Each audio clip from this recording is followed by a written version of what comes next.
다 같이 앞에 한번 볼게요. 12번 문제 같이 한번 시작해 봅시다.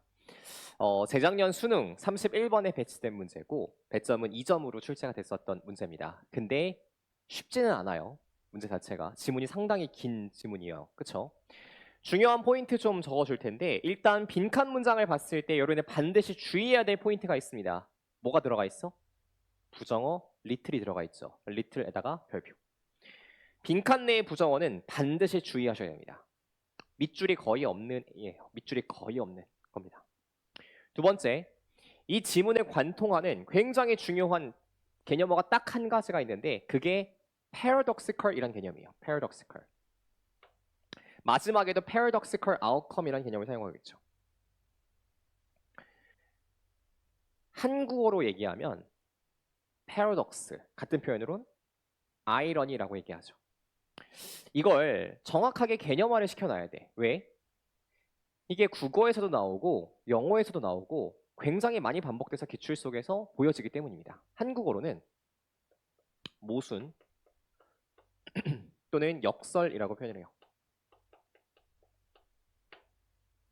근데 모순이라고 하는 단어를 살펴보면 한자어로 이런 뜻이에요. 창과 방패라는 뜻입니다. 절대 까먹지 않겠죠. 창과 방패. 옛날에 이런 장수가 있었대. 중국에. 세상에 뭐든지 다 뚫을 수 있는 창이 여기 있어요. 근데 세상에 모든 걸 다 막을 수 있는 방패도 여기 있습니다. 뭐 한 거예요? 대립되는 상황이 함께 존재하는 거죠. 이걸 우리가 모순이라 그래요. 개념 정리를 이렇게 내리겠습니다. 대립되는 상황이 공존하는 거예요.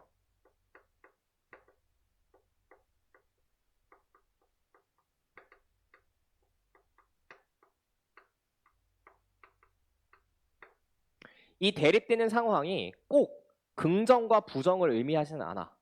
너희가 봐서 알겠지만 창과 방패가 긍정과 부정을 의미하진 않잖아요. 근데 인식을 쉽게 하기 위해서는 이렇게 보는 것도 괜찮습니다. 긍정과 부정이 공존한다. 이렇게 봐도 100% 옳다라고 할 수는 없지만 대부분의 경우에 맞아떨어지는 형식이다라고 볼 수는 있겠습니다. 그렇죠? 그럼 이 지문에서도 뭐에 대한 이야기를 할 거냐면 대립되는 상황에 대한 이야기를 할 거야. 그 정보를 정확하게 인식하면서 글을 읽는 게 지문 전체를 관통하는 핵심적인 열쇠다라고 보시면 되겠네요. 일단 빈칸이 포함된 문장부터 갈 텐데 상당히 까다롭다라고 느껴질 수 있어. 가보자. reluctance는 거리끼는 거야. 꺼리는 거야. 하지 않으려고 하는 겁니다. 스포츠 저널리즘을 되게 진중하게 받아들이고자 하지 않는 거야. 그것이 굉장히 역설적이고 모순적인 결과를 만들어냅니다. 스포츠의 뉴스 기자들은요, 많이 읽혀요. 그러나 밑줄하지 않습니다. 그럼 너희들은 지금부터 뭐에 대한 정보를 찾아야 되냐면 여기에 대한 정보를 찾아줘야 되겠죠. 그렇죠? 대립되는 상황들 속에서 안 좋은 상황에 대한 이야기를 찾아야 되겠다고. 첫 문장부터 한번 가볼게. 굉장히 역설적인 무언가가 존재하는데 스포츠 저널리즘의 전문적인 지위에 관해서라면 특히 출력된 매체에 관해서 발생하는 일입니다. 그들의 보통의 일상적인 책임감을 discharging, 이행하다라고 나왔네요. 가지고 있던 것을, 채워진 것을 뭐 하는 거야? 밖으로 빼내는 겁니다. 그렇죠? 묘사와 논평의 책임감을 이행하는 것 속에서 이 기자들의 설명이요. 스포츠 사건에 대한 설명은 아주 열렬하게 컨설트, 밑줄, 참조하다의 뜻입니다. 너희들 컨설팅은 왜 받아요? 사람의 의견을 듣고 전문가의 의견을 듣고 내 경영에 참고하기 위해서 받는 게 컨설팅이죠. 아주 열렬하게 참조가 돼요. 누구에 의해서? 스포츠 팬들에 의해서. 한편 동시에 그들의 폭넓은 기자의 역할입니다. 스포츠를 형태로 많은 형태로 다루는 기자들의 역할들 속에서 스포츠 기자들은 가장 눈에 띄는 사람들 중에 한 명이래요. 모든 다른 동시대의 기자들 중에서 가장 눈에 띄는 사람들이 과연 누구다? 스포츠 기자들이다 라는 것이. 지금 뭐에 대한 이야기를 하는 중이에요? 긍정에 대한 이야기를 하는 중이야. 이 스포츠 기자들의 엘리트 계층의 생각들은요, 굉장히 많이 추구가 돼. 주요한 신문사들에 대해서. 그리고 그들의 돈을 많이 버는 계약들은 뭐가 돼요? 같은 동료들의 질투의 대상이 된다고요. 그러나 자, 그러면 여기서부터 색깔을 바꾸기 시작하면 되겠죠.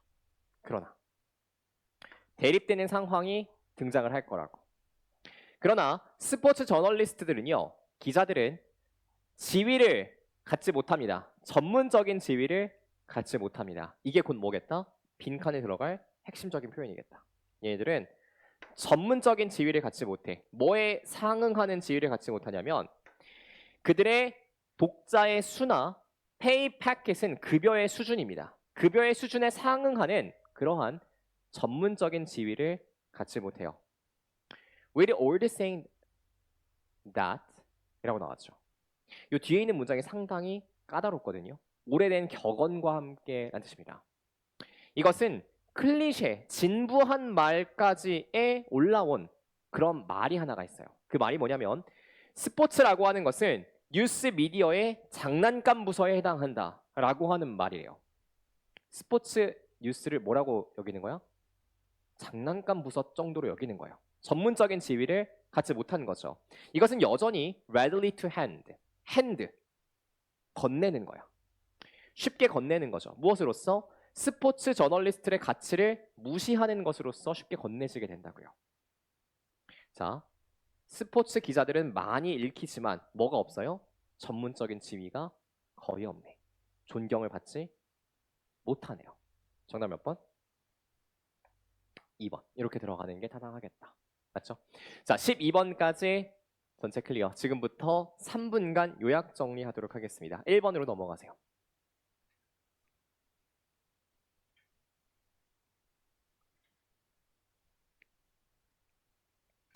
자, 1번. 소재가 2개 나온 지문이었습니다. 그쵸? 데이터베이스에 근거한 본능과 즉흥적인 본능이 나왔었고 그 일반 진술 뒤에 데이터베이스만을 강조하는 사례와 즉흥성을 강조하는 사례 2가지가 이어졌어. 그 중에서 대인은 누구야? 즉흥성만을 강조하는 사람들의 사례였었네요. 됐죠? 자, 2번. 중요한 건 이겁니다. 개인들이 밑줄하다라고 하는 것. 그가 주목하고 그가 생각하기에 개인들은 어떠한 존재인가. 이걸 생각했을 때 앞에 통념은 뭐예요? 혼자서도 창의적인 생각을 만들 수 있는 게 개인이라고 생각을 했어. 하지만 그건 잘못됐어요. 창의성이라고 하는 건 혼자서는 만들 수 있어? 없어? 없어. 환경과의 상호작용도 중요하고 타이밍도 중요한 게 창의성이에요. 3번. 가장 중요한 거. 부정어, not이 포함이 되어져 있다. 빈칸 내에 뭐가 들어가 있다? 부정어가 들어가 있다라고 하는 거. 너희가 원래 지문 속에 찾았던 근거와 정확하게 반대된 선지를 찾아주셔야 됩니다. 자, 4번 문제. 이러한 개인들에게 있어서 그러면 빈칸 내에 지시어에 해당하는 개인들의 정보를 찾아주시면 돼요. 중요한 개념어가 하나 등장하지. 자기 효능감이라는 개념어가 등장해. 반드시 이 개념에 대한 뭘 할 수 있어야 돼? 이해를 하고 지문을 읽어갈 수가 있어야 돼. 맞죠? 자, 5번 문제. 소설이라고 하는 건 무슨 장르다? 자전적 장르다. 자전적이다. 개인에 대해서 다룬다 라는 개념이었죠. 자, 6번 문제. 규칙에 대한 이야기를 하고 있습니다. 일반 진술을 던지고 콤마 세이 콤마로 뭐 하고 있어? 예시를 제시하고 있어요. 그 예시를 제시한 대표적인 표현이 납득이 되고 가치를 갖는다라고 하는 거죠. 인위성이 있대요. 해결해야 할 문제를 만드는 인위성이 있대. 그것이 특별한 의미를 제공해 준답니다. 한마디로 인위적이지만 뭐하다? 납득 가능하다. 납득 가능하다는 얘기는 무슨 뜻이에요? 미닝, 의미를 가지고 있다라는 뜻입니다. 자, 7번 문제. 올도우로 문장이 시작을 하죠. A, B. 그 다음에 다음 문장이 등장하고 이 일반 진술에 걸친 구체 진술이 등장을 합니다. 예시가 하나만 등장하는 게 아니야. 뒤에 뭐가 등장해? Similarly. 유사하게. 예시를 하나 더 등장을 시켜주고 마지막 최종 정리를 뭐 해줘요? In other words. 재진술 표현을 넣어준다라고 하는 것까지 체크하시면 되겠네요. 자, 8번 문제. 음식이라고 하는 것 그리고 음식을 통해서 이야기를 나누는 것 이것은 공동체를 뭐 한다? 트레이닝, 훈련시키고 운명을 결정짓는다라고 표현을 했었죠. 자, 9번 문제. 우리는 어떤 세상을 알 수는 없대요. 무엇을 제외하고 밑줄을 제외하고 우리가 유일하게 알 수 있는 세상, 즉 우리가 해석한 세상입니다. 10번 문제. 그들의 이론적 결론들은 어떻게 만들어지는가? 어떻게요? 소설을 써서 이미 알고 있는 걸 가지고 만들어진다고. 11번 문제. 물질은 마치 밑줄처럼 행동합니다. 뭐처럼 행동해요? 소프트웨어. 만질 수 없는 것처럼 행동을 하는 거겠지. 마지막 12번 문제. 가장 중요한 핵심어 패러독스와 아이러니입니다. 모순과 역설이에요. 많은 기자들은 돈을 많이 받고 주목을 많이 받아요. 하지만 뭐가 없어요? 전문적인 지위를 갖지 못해요. 존경을 받지 못합니다. 이게 핵심이었네. 자, 지금부터 3분간 정리 시작합니다.